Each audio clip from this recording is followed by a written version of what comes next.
Tahimik lang sa isang lugar. Nang biglang tumilaok ang swerteng manok na ito mga guys. Alam ba na ang manok na ito ay chicken? Nagmula sa itlog ng inahing manok na naging sisiw hanggang sa lumaki at naging chicken? Hindi pa ano? Sabi ko nga ba. Siyam na po natila ang manok na ito mga guys. Habang binibidyohan mo sa daan, kung ito'y makasalubong mo, ay swerte yan mga guys.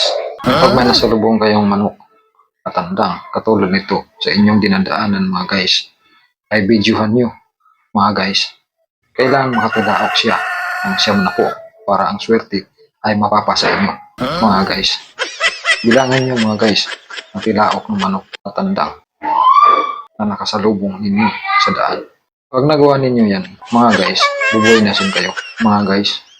At ang biyaya sa araw na iyon ay babaha sa inyong bahay. Hindi putik mga guys ang dadaloy sa inyong bahay, kundi grasa, grasya pala.